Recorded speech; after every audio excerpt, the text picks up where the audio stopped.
At NetworkRail, our vision is to provide a safe, reliable and efficient railway fit for the 21st century.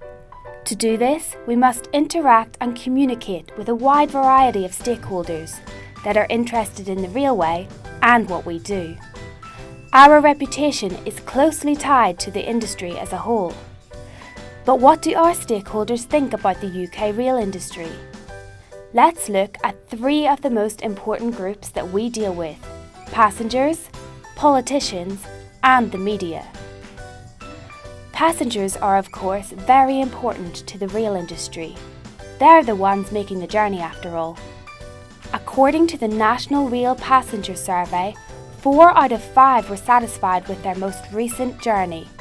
However, this score has dipped slightly since it peaked in 2012. Of course, passengers are more satisfied with some train companies than others. What makes passengers satisfied? Typically, the most important thing is punctuality and how train companies deal with delays.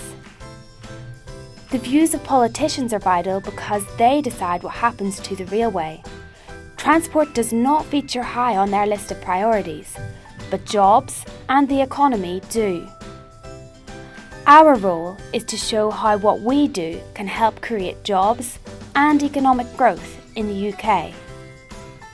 Journalists are important as what they say helps shape what politicians and passengers think.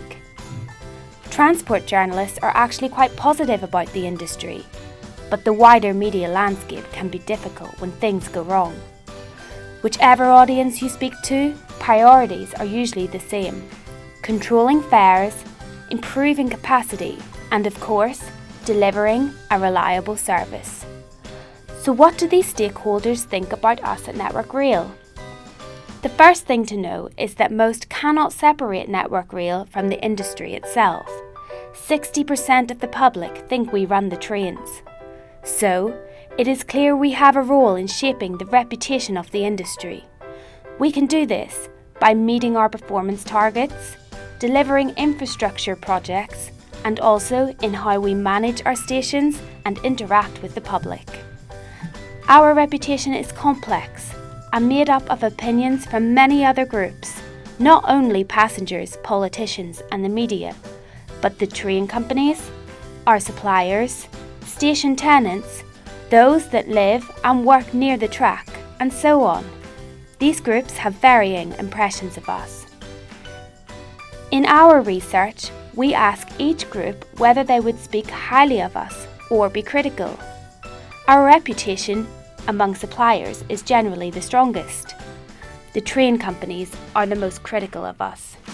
They are just as likely to be dissatisfied with us as satisfied, and they criticise us when we miss our targets, infrastructure fails, or we do not communicate properly. Politicians know us pretty well, and right now, more are favourable towards us than unfavourable for the first time since 2006. However, this is not by much, and they are still more likely to be critical than speak highly of us. They want us to deliver a more reliable service and to be effective in our communications with them. However, they do understand some of the arguments we have made about past underinvestment and trade-offs needed in the future. So what about the public? The good news is that over time they are hearing more and more positive things about us, but still some negative things too. Positives focus on improvements to the network. Negatives focus on delays and fare rises. We interact with the public in many different ways. Passengers are more favourable to us than non-passengers.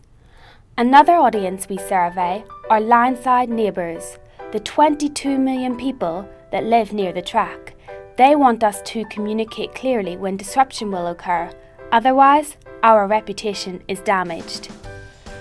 You can tell much about our reputation by what people think we would be like to work for. Only 1 in 5 think we would be a good company to work for. This is on par with companies like Balfour Beatty and Accenture, but well behind Google, John Lewis and the BBC.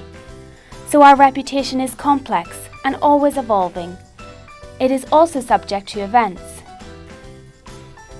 The proportion of the public that is favourable to us was consistent over the course of the last year, until we faced problems over the winter and this dipped.